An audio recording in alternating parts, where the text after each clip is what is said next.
Et quel plaisir de vous retrouver encore cette semaine pour partager encore l'une des pensées de ce livre qui s'intitule « La puissance de la reconnaissance » pour découvrir ensemble aussi l'impact de la gratitude dans notre vie. Alors la semaine dernière, je vous parlais d'une date importante, c'était le 13 août où j'ai fait finalement cette alliance avec Dieu. Je lui ai donné mon cœur. Et aujourd'hui, je vais vous parler d'une autre date où j'ai fait une autre alliance.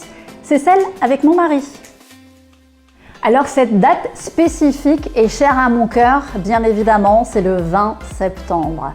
Alors l'intro de cette pensée m'a fait sourire aussi car j'ai toujours pensé en effet qu'entre époux, on devait aussi être les meilleurs amis. Je ne sais pas ce que vous en pensez, vous.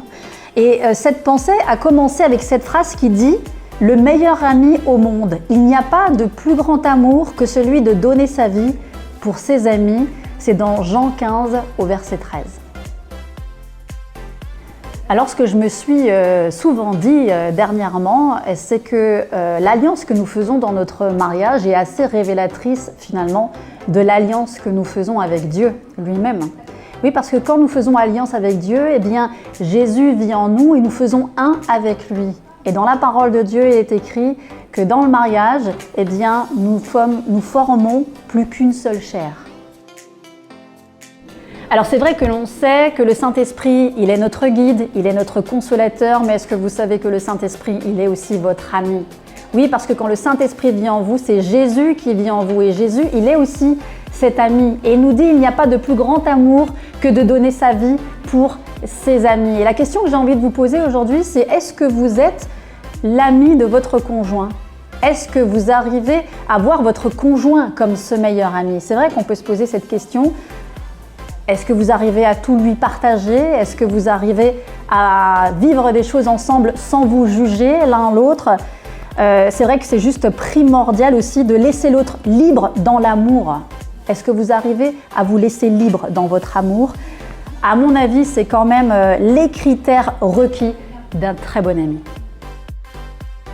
Mais pour autant, ce que je sais aussi, c'est que d'être des meilleurs amis dans un couple, eh ben, c'est pas forcément évident. Oui, parce qu'on a peur de blesser l'autre, on a peur aussi de lui dire certaines vérités. On a peur de se sentir jugé ou de ne pas être forcément à la hauteur, on a peur que l'autre ne soit plus dans l'admiration. Et c'est vrai qu'on peut se poser ces questions-là, elles sont légitimes. Et pourtant, je pense que ça pose un problème. Parfois, sous couvert de l'amour, on s'efface pour laisser toute la place à l'autre afin qu'il puisse s'épanouir dans le couple. Mais est-ce que c'est vraiment comme ça qu'on doit s'aimer? Moi, je ne pense pas que Dieu veut que nous nous aimions de cette manière-là.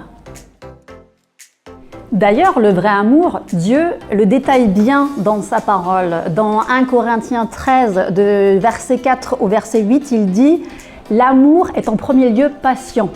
Il est plein de bonté, l'amour n'est pas envieux, l'amour ne se vante pas, il ne s'enfle pas d'orgueil, il ne fait rien de malhonnête, il ne cherche pas son intérêt, il ne s'irrite pas, il ne soupçonne pas le mal, il ne se réjouit pas de l'injustice, mais il se réjouit de la vérité, il pardonne tout, il croit tout, il supporte tout, l'amour ne meurt jamais. »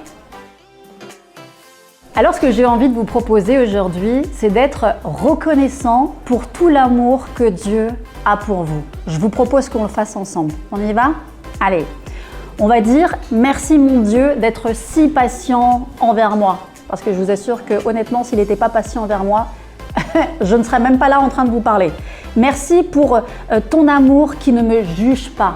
Oui, il m'a toujours relevé, il a toujours su me reprendre, il a toujours su aussi me pardonner.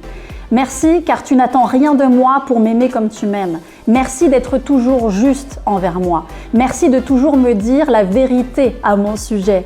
Merci de toujours me pardonner quand je fais des erreurs. Merci de toujours croire en moi quand parfois moi-même je ne crois plus en moi. Merci de toujours espérer en moi. Merci de me supporter quand moi parfois je ne me supporte plus. Merci pour ton amour qui jamais n'aura de fin envers moi. Et ainsi, vous pouvez vivre la puissance de la gratitude dans votre vie en disant merci pour tout l'amour que Dieu a pour vous. Eh bien oui, c'est comme ça que Dieu vous aime, de manière inconditionnelle. Et il vous invite d'ailleurs à aimer de la même manière. Et on sait combien parfois humainement on est limité, mais il nous invite à aimer notre prochain. Mais il vous invite aussi à aimer votre mari qui peut-être vous a déçu, vous a trahi.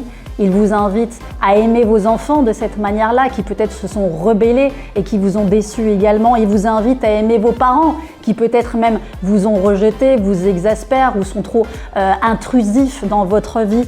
Il vous invite à aimer vos voisins, qui parfois ne vous saluent pas en vous croisant le matin en allant travailler. Il vous invite à aimer vos collègues qui parfois vous exaspèrent ou peuvent même parfois vous écraser au passage.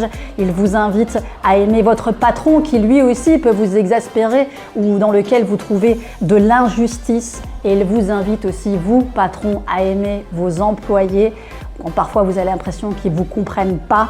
Comme lui vous aime, lui, il vous invite à aimer d'un amour inconditionnel. Et vous savez, il nous dit dans sa parole, c'est à l'amour que vous avez les uns envers les autres que les gens du dehors verront que vous m'appartenez.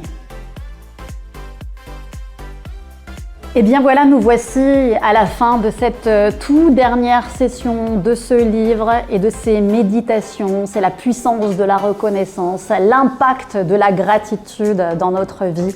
Car oui, la reconnaissance a une puissance pour vous, une puissance transformatrice dans votre vie parce que ça change vos pensées et ça change aussi vos paroles et votre manière de voir la vie. J'espère que ces plusieurs sessions vous ont permis justement de progresser à ce sujet. Je vous invite vraiment à vous procurer ce livre, La puissance de la reconnaissance.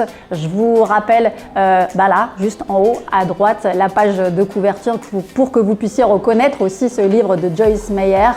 Et puis n'hésitez pas bien sûr à nous laisser vos commentaires, vos réflexions dans l'onglet de la communauté ou encore en commentaire sous la vidéo. C'est pour moi toujours un bonheur de partager avec vous, d'avoir aussi vos témoignages. N'hésitez pas à nous laisser vos impressions. Et puis moi bien sûr, je vous retrouverai la semaine prochaine pour tout simplement partager encore une fois un nouvel ouvrage de Joyce Meyer. Continuer à apprendre ensemble, à évoluer dans notre vie spirituelle, que vous puissiez encore remporter des victoires avec la puissance de la reconnaissance. Soyez bénis.